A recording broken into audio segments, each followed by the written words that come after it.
여행 좋아하시지요? 국내든 국외든 일상을 후를 떠나서 떠돌다가 돌아오면 뭔가 재충전의 에너지를 얻게 되기도 하고, 나날의 삶에서 느끼지 못했던 것, 생각하지 못했던 것들을 듬뿍 챙겨서 올 수도 있어서 여행을 좋아하는 것 같습니다.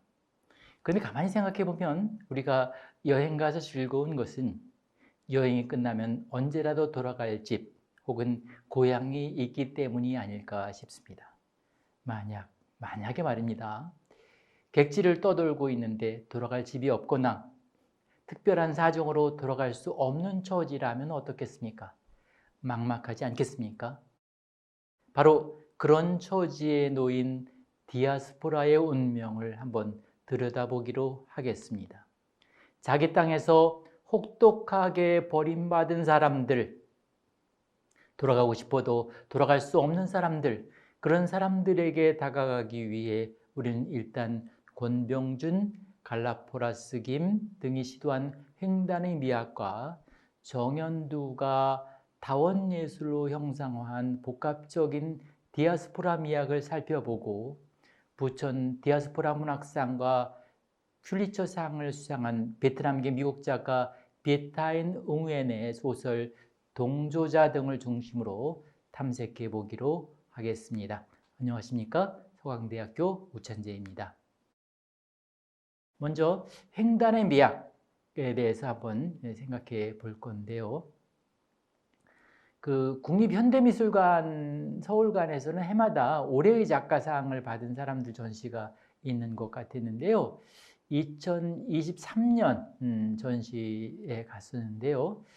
이 전시에 가서 보니까 이제 최근 예술 동향에 대해서 많은 것을 생각하게 하더군요. 권병준, 갈라포라스 김, 이강승, 전소정 이렇게 네 예술가의 작품을 보니까 인류학적인 투시주의, 문명사적 성찰 이런 걸 통해 인간과 비인간, 인간과 자연, 존재와 타자 등 여러 다발의 관계론적인 사고를 통해 존재론적 탐문의 심화를 모색하는 경향을 보이고 있었습니다. 그 과정에서 무엇보다 주목되는 것은 횡단의 미학, 가로지르기 미학이었는데요. 장르와 매체를 넘나들고 대륙의 동서를 넘나들고 시간의 고금을 오르내리고 있었습니다.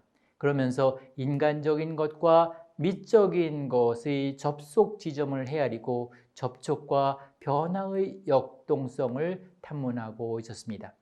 특히 갈라포라스 김의 작품은 기존의 인간 중심주의를 본원적으로 해체하고 존재하는 모든 것들이 스스로 존재하게 하라는 그 존재의 역동성을 존중하는 무생물 평등적인, 그러니까 이제 무기물이나 생물이나 모든 것들이 이제 평등한 그런 사고에 기반한 수행적인 텍스트로 보입니다.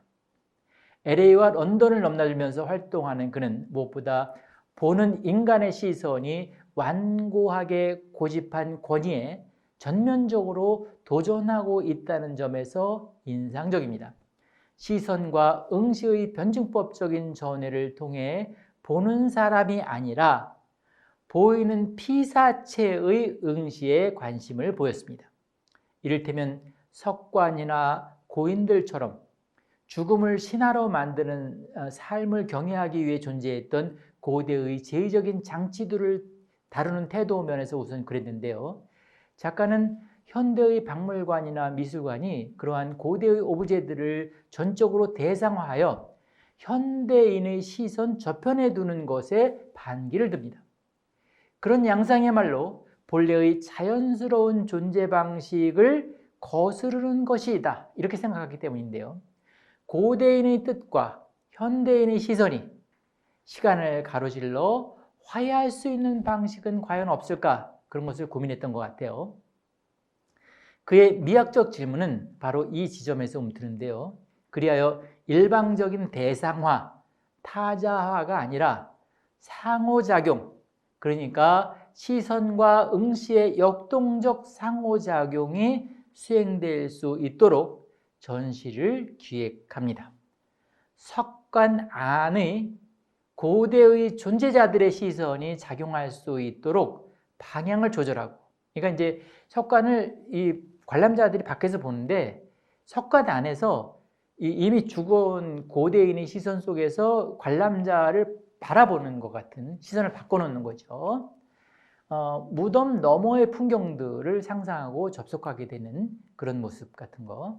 이런 맥락에서 영국 박물관의 호루와 수티, 화강암 석비 연주회, 또 만개의 순간에 나타난 영원한 흔적, 세월이 남긴 고색의 무게 등 여러 작품이 참으로 주목되는 것이었습니다. 넘나들고 오르내리는 갈라포라스 김의 횡단의 미학은 흐릿한 지평선 시선을 향한 점근선, 그래서 2시, 4시, 6시 이렇게 시간 단위별로 지평선을 쭉 이렇게 찍어서 이렇게 옆으로 쭉 전시를 해놨는데요. 그런 작품에서도 뚜렷하게 재현됐습니다. 이미 제목에서도 넉넉하게 환기하는 것처럼 시간의 변화에 따라 수평선에 점점 가까워질 가능성에 대한 역동적 탐색을 보이고 있습니다. 2시간 거리로 달라지는 희미한 풍경의 변화는 자연과 우주의 변화 에너지를 횡단미학의 에너지로 질적으로 전환한 희귀한 사례가 아닐 수 없었습니다. 이런 횡단미학의 가능성을 더욱 역동적으로 모색한 설치 작품이 바로 신호예보였는데요. 수강생 여러분의 이해를 돕기 위해 전시장 안내문을 직접 인용해 보기로 하겠습니다. 이 작업은 설치 공간 내부의 습기와 온도를 기반으로 이미지를 만들어낸다. 함께 놓여있는 산업용 제습기 역시 작업의 일부로 방 안의 습기를 모아 액상 흑연에 흠뻑 젖은 천 위로 흘려보낸다. 제습기를 통해 떨어지는 물방울은 일정 시간 동안 모인 습기의 양을 기록하는 신호가 되어 전시 기간 동안 패턴을 형성한다. 새로운 공간에 설치될 때마다 다른 이미지가 만들어지며 습기와 수분을 터부시하는 전시 공간의 공기 안에 이미 물이 존재하고 있음을 일깨워준다. 국립현대미술관 서울 이전시실 벽면에 있던 안내문이었는데요. 이 전시장에 보이지 않게 존재하는 물 성분을 포집하여 예술적으로 변형하는 횡단미학적 에너지가 참으로 어지간한 작품이었습니다. 테크노미학과 생태미학이 복합적으로 얽히고 설켜 있는 형상인데요. 이거 제가 찍은 사진은 이 전시회에 제가 갔을 때 그 어떤 순간만을 제가 포착한 것입니다.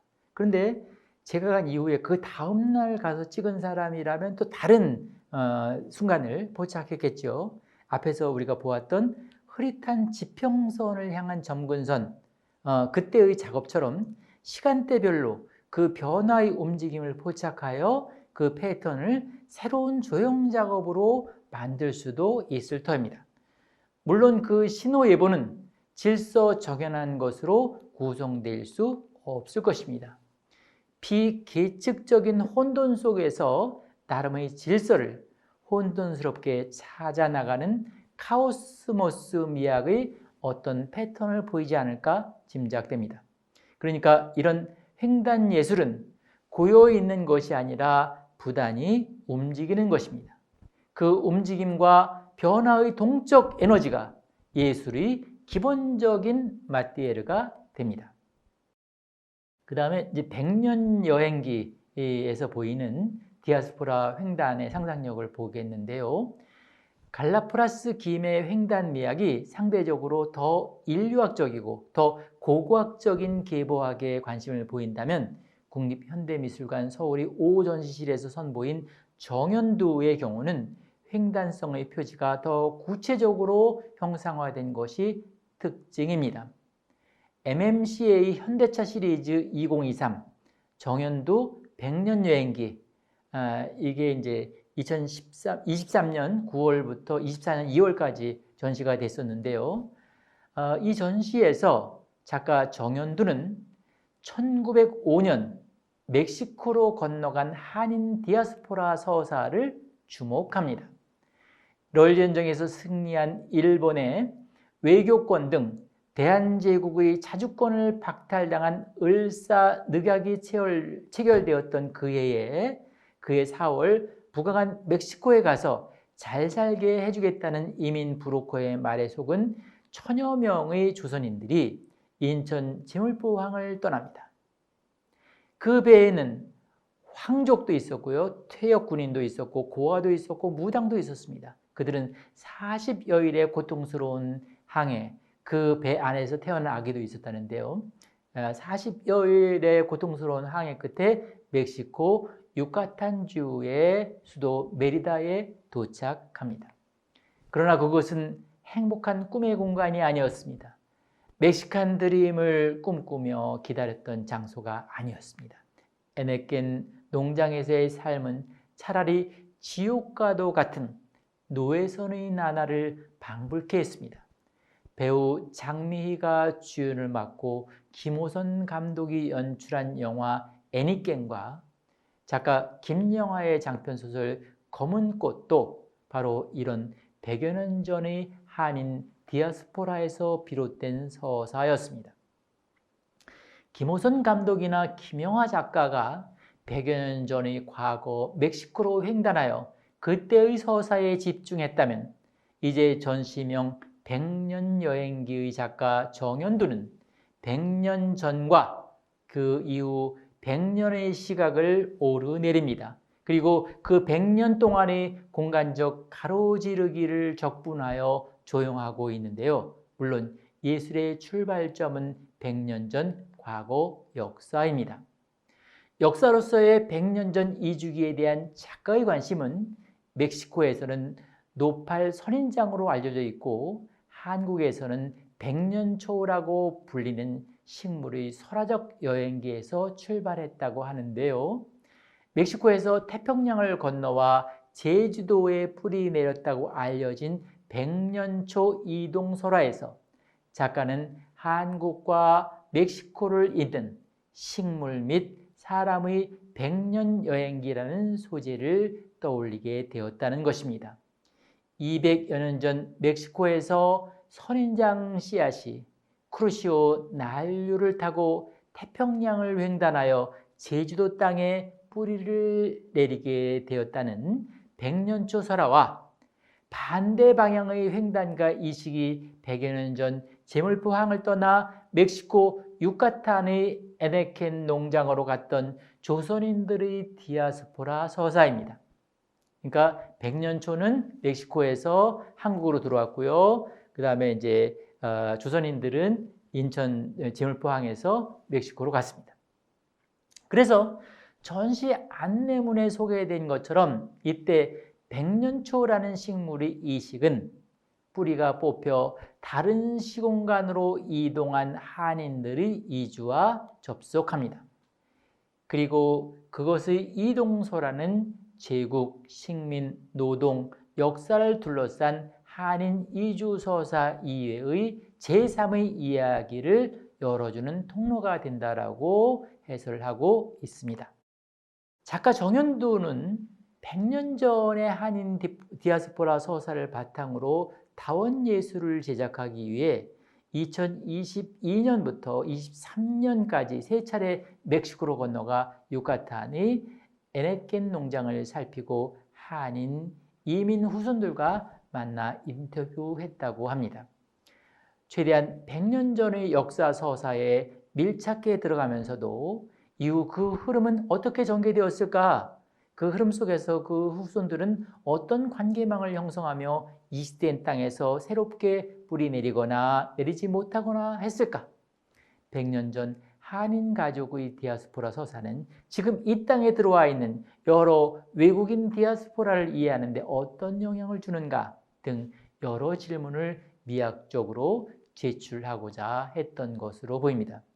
그리하여 서사, 텍스트, 퍼포먼스, 영상, 사운드, 무대적 설치 등이 혼합되어 다원적이고 복합적인 층위로 완성되었으며 이를 통해 이주서사와 이동감각을 보다 우의적이고 중층적으로 불러온다고 전시 안내문은 소개하고 있습니다. 실제로 100년초 이주설화를 초현실적 여행기로 다룬 음악과 퍼포먼스 무대, 마주보는 구조로 설치된 2채널 영상을 통해 한인 2세대부터 5세대들의 삶의 생태와 의식을 역동적으로 연출하는 세대 초상, 그리고 멕시코에서 자라는 열대 식물인 무륜주와 에네켄, 노팔 선인장 등을 형상화한 오브제 설치와 더불어 LED 단채널 영상과 3채널의 공연 영상으로 구성된 4채널 영상 설치 작품인 100년 여행기 등 다양한 매체와 오브제, 텍스트와 서사, 음향과 시각 효과들이 다채롭게 횡단미학을 형성합니다. 예컨대 나래벽이라는 작품인데요. 이 나래벽은 14m 높이의 벽면 설치 예술입니다. 표제 그대로 칼날로 구성된 벽인데요. 마테체라고 불리는 세계 도처에서 농사 지을 때 사용했던 칼날을 설탕을 녹여서 조형해 거대한 벽을 만들었습니다. 그러니까 농사 지을 때만 썼던 칼날을 설탕을 녹여서 이제 칼날을 만든 거예요. 그래서 그거를 이제 벽으로 만들었어요. 그게 나르의 벽인데요. 작가가 어린 시절 즐겼던 설탕 뽑기 놀이를 제작 과정에서 원용했다고 하는데요. 거대한 벽 설치와 설탕으로 만들어진 마체테 오브제, 이 두 요소는 곧 디아스포라의 사회문화적이고 역사적인 의미와 연계됩니다. 첫째로 서기 70년경 로마에 의해 파괴된 이스라엘 예루살렘 성전의 잔해로 이후 전 세계로 흩어져야만 했던 유대인의 역사, 홀로코스트를 포함한 그들의 비극적 세월을 상징적으로 보여주는 예루살렘 소재 통곡의 벽에서 착안한 크고 높은 벽은 디아스포라의 역사성과 접속한 결과로 보입니다. 둘째로 설탕의 정치경제적이고 사회문화적인 의미 또한 중요합니다. 100년 전 조선인들이 멕시코로 간 것은 설탕의 제국주의적 전략과 관련됩니다. 설탕을 생산하기 위한 에네켄 재배는 단지 만나는 음식 요리에 필요한 설탕을 구하기 위한 농사짓기라는 자연적 범주를 넘어선 것이었습니다. 농사일의 결과를 본인이 온전히 누릴 수 있는 상황과는 거리가 멀었습니다. 철저하게 혹은 혹독하게 권력과 자본이 개입하는 공간이었습니다. 마테체가 기본적으로는 농기구이지만 지주들이 억압에 대항하는 노동자들이 무기였다는 사실은 나르의 정치성을 예각적으로 환기합니다. 그러니까 나르의 벽이라는 작품은 설탕의 역사를 매우 효과적으로 형성화한 작품이라고 하겠습니다. 작가는 세계 각지에서 사용되어 온 농기구, 마체테의 형상과 이와 연관된 그림을 설탕으로 제작하였는데 설탕이 주는 달콤함과 설탕 뽑기라는 유의적인 놀이, 그리고 설탕 오브제의 시각적인 반짝임은 설탕의 권력과 상충한다. 그러한 역설의 방식은 역사를 우회하고 낯설게 함으로써 오히려 그 본질에 다가가고자 하는 작가의 의도를 내포하고 있다. 이렇게 그 전시회 설명서에 설명이 되어 있었는데요. 그 다음으로는 이제 그 상상곡이라는 작품으로 가보겠는데요. 이 상상곡이라는 이것도 그 다원 예술인데요. 120여 년 전 한인 디아스포라 서사에 대한 반영의 예술입니다. 한반도에서 나간 디아스포라 이야기에서 착안해 한반도에 들어온 외국인 디아스포라들이 서발턴처럼 제대로 하지 못한 그들의 말, 그러니까 타자의 목소리에 귀 기울이고자 한 시도입니다. 국립현대미술관 서울관의 열린 공간 서울박스에 들었으면 백고동 소리를 연상시키는 웅장한 음악 소리와 함께 11점의 오브제를 접하게 되는데요. 열대 식물 이파리와 붉은 열매를 형상화한 이 오브제들은 천장에 매달려 있는데 그 안에 초지향성 스피커가 들어 있습니다. 그래서 가청 음역으로 변환된 초음파 소리가 재생됩니다.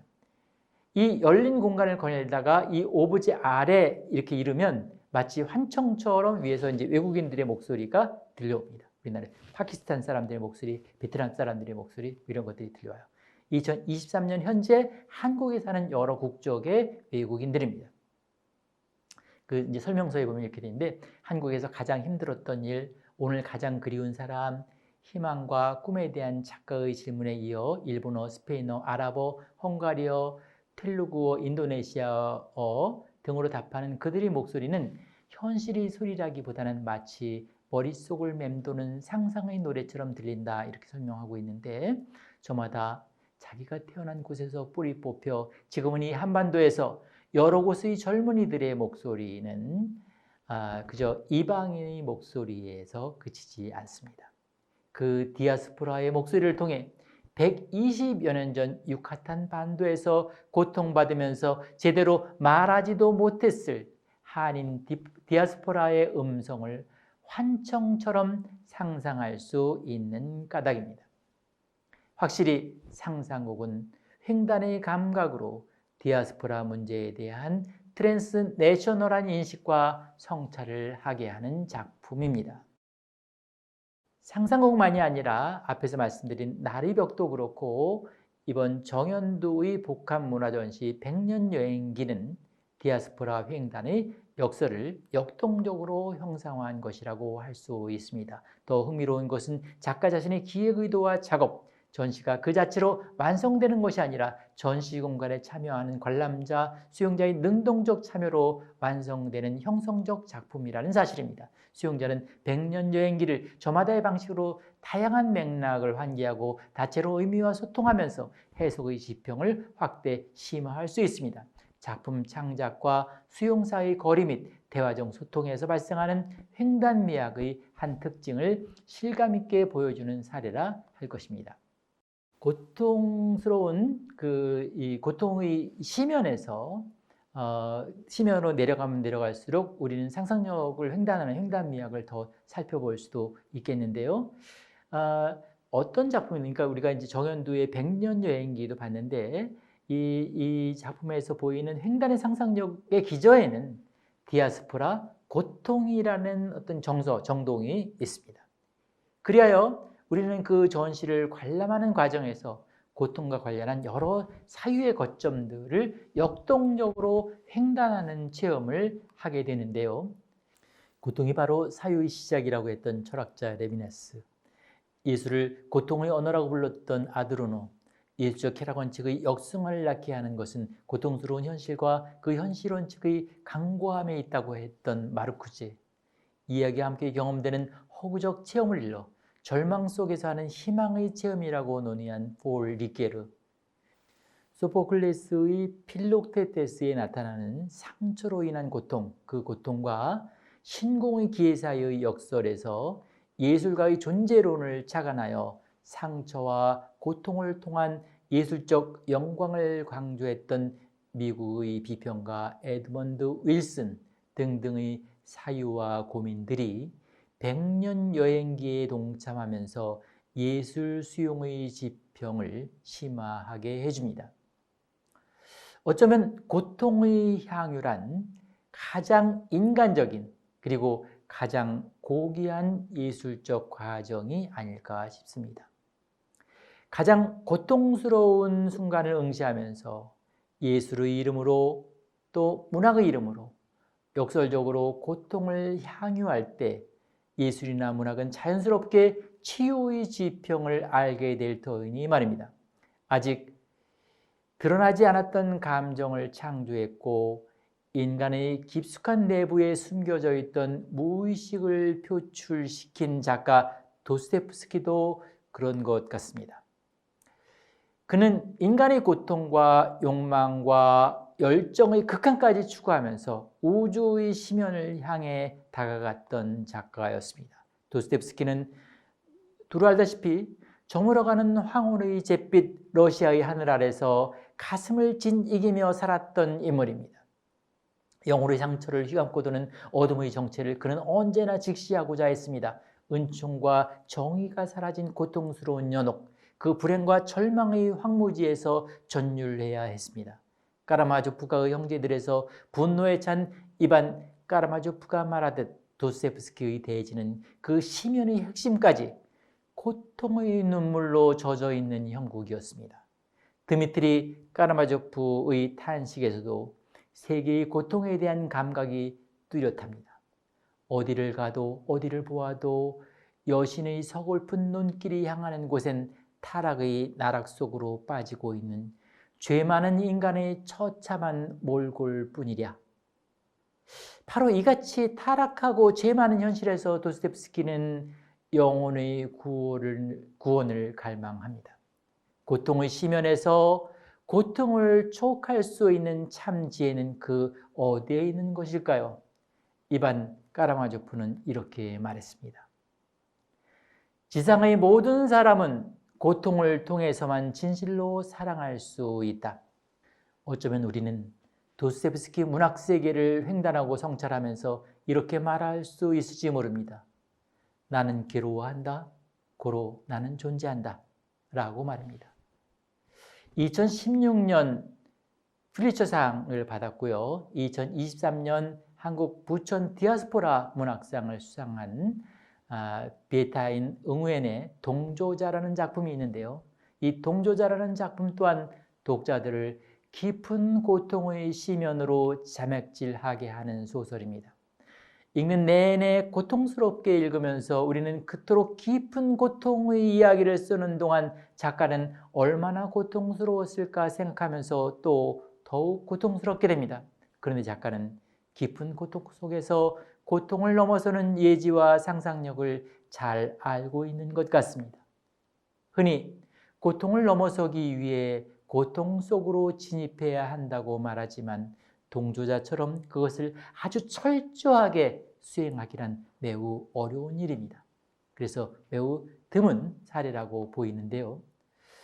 이 소설 동조자는 두 마음과 두 얼굴을 가진 남자의 이야기입니다. A man with two minds and two faces 라고 되어 있는데요.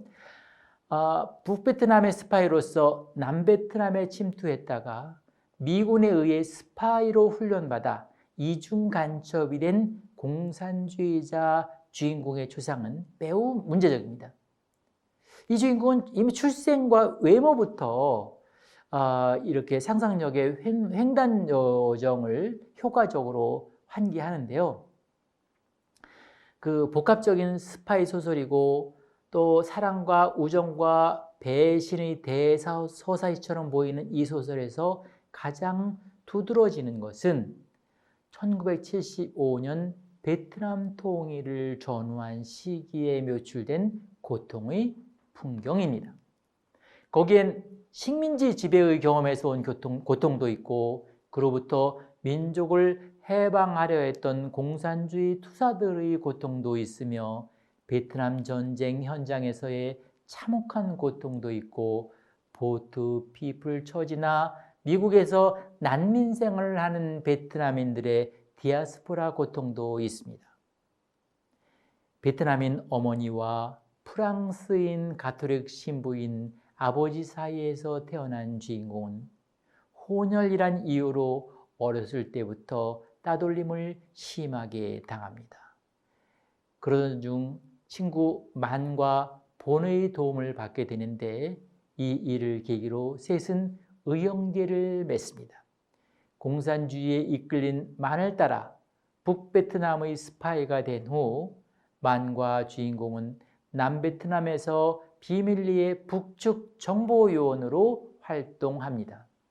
두 친구의 정체를 알지 못하는 벤은 남측 공수부대의 부사관이 됩니다. 남베트남 특수부 소속 육군 대위이자 북베트남 스파이인 주인공은 1975년 4월 사이공이 함락되기 직전에 상관인 장군 가족과 함께 미국 CIA가 제공한 수송기 편으로 탈출합니다. 미국 로스앤젤레스로 건너간 주인공은 거기서 디아스포라 이중 스파이로 여전히 이중 생활을 계속합니다. 그러다가 미국의 스파이였다는 것이 드러나게 되고 베트남 수용소에서 고문당하며 지난날의 자기 죄를 고백해야 하는 매우 고통스러운 처지가 됩니다. 소설 전체는 수용소장에서 고백하는 이야기 형식으로 이루어져 있는데요. 후반부에서 주인공이 소장과 정치위원 친구로부터 혹독한 고문을 받으며 자기 존재의 심연으로 내려가는 대목이 무엇보다 인상적입니다. 정치위원 친구의 권총으로 자기 삶이 마감될 것 같은 위기 상황에서, 즉 자신이 소멸해 가는 순간에 역설적으로 자신을 발견하게 됩니다. 물론 그 발견은 매우 복합적이고 중증적인데요. 소설 본문을 같이 한번 보시겠습니다. 스스로를 내다보면서 나는 여전히 성인 남자 안에 있는 그 아이와 그 아이 안에 있는 성인 남자를 볼 수 있었다. 나는 그때껏 늘 분열되어 있었다. 그 점에 있어서 내 잘못은 일부분일 뿐이라 해도 말이다.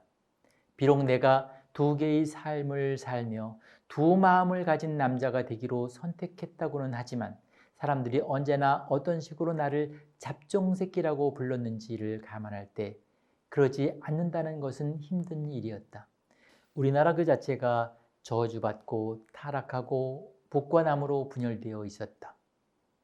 나는 아무도 결코 나를 있는 그대로의 나로서 받아들이지 않으며 그저 언제나 내 두 측면 사이에서 선택하라고 윽박지를 뿐인 출산 이후의 세상으로 인도되며 날 때부터 분열이 되었다.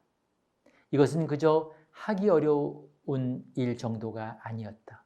그렇기는커녕 진실로 불가능한 일이었다. 어떻게 나 자신에 맞서서 또 하나의 나를 선택할 수 있었겠나. 이제 내 친구가 나를 속 좁은 사람들, 두 마음과 두 얼굴을 가진 남자를 기형적인 존재로 취급하고 어떤 질문에 대해서든 오직 하나의 답만을 원하는 저 폭도들이 있는 이 좁은 세상에서 해방시켜줄 터였다. 본문이었는데요. 어린 시절부터 잡종새끼로 따돌림을 당했고 성인이 되어서는 두 얼굴과 두 마음을 지닌 이중 스파이라는 기형적 존재로 살게 된 주인공의 고통의 육성이 실감 있게 전달되는 장면입니다. 앞에서 이 소설이 수용소장에게 보내는 자술서 형식의 소설이라고 말씀드렸었는데요. 그것은 한 개인의 그것에서 그치지 않습니다. 베트남인 전체를 위한 자술서로 확산되고 더 나아가 20세기 세계인을 대신한 일종의 고해성사처럼 깊은 울림을 자아냅니다.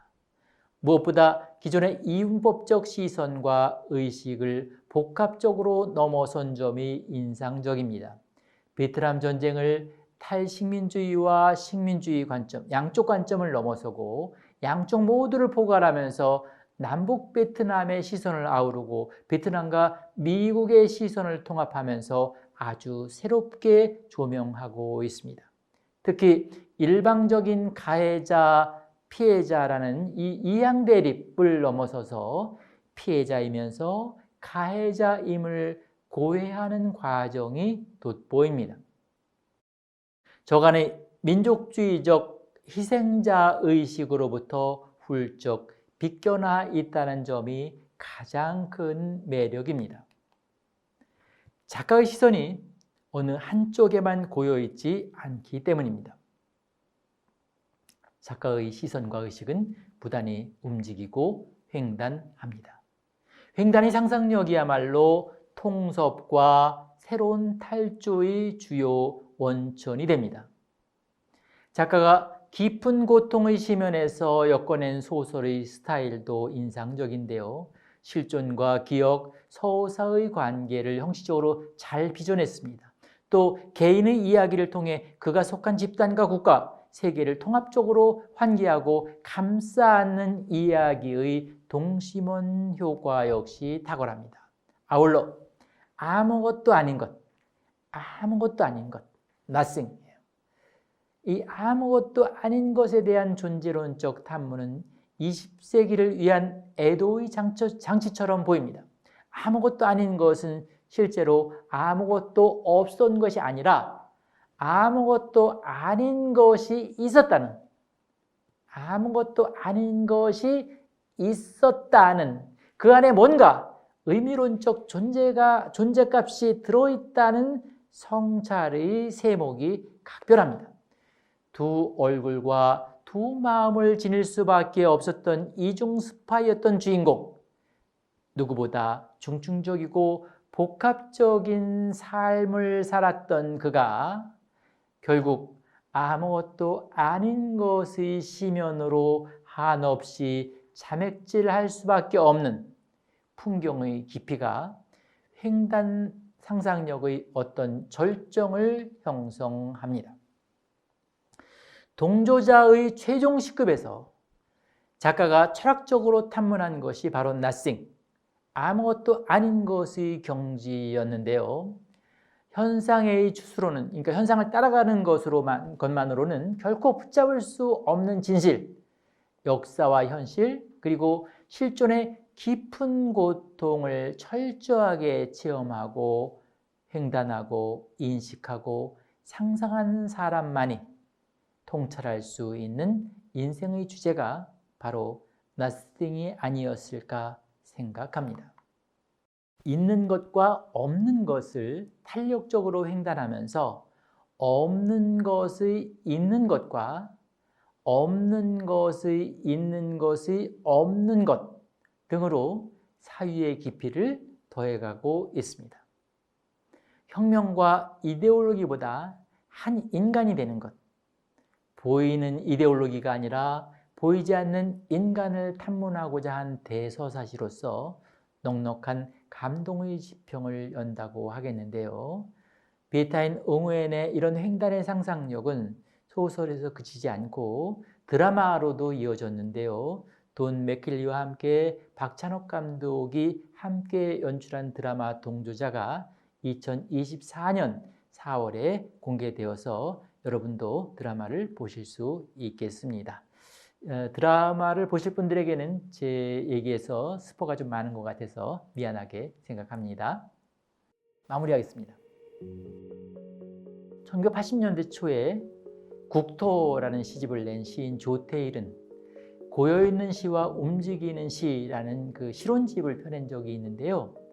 부단히 움직이는 서정으로 민족 현실과 인간 존재의 진리를 탐문해야 한다고 주장했던 조태일의 입론은 그 시대에만 국한되는 게 아니었을 겁니다. 여전히 문제는 고인물을 넘고 횡단하는 움직이는 상상력입니다. 상상력의 횡단이야말로 새로운 예술의 기적적인 탄생을 예비하는 기본 진료가 아닐까 싶습니다. 그런 횡단의 상상력이 빛나는 대표적인 영역이 바로 디아스포라 예술입니다. 간략히 살펴본 정연도의 다원예술은 밖으로 떠돌아야 했던 한인 디아스포라의 역정뿐만 아니라 안으로 들어온 다국적 다문화 디아스포라에 대한 각별한 관심이 눈길을 끕니다. 비에타인 옹우엔의 동조자는 베트남 전쟁에 대한 복합적이고 중충적인 시각뿐만 아니라 전쟁 이후 각지에서 떠돌며 고통받아야 했던 난민들의 생태를 매우 심층적으로 그렸다는 점에서 인상적인 작품입니다. 디아스포라의 테마에서 nothing, 아무것도 아닌 것의 심연을 탐색한 작가의 상상력이 매우 놀랍기만 합니다.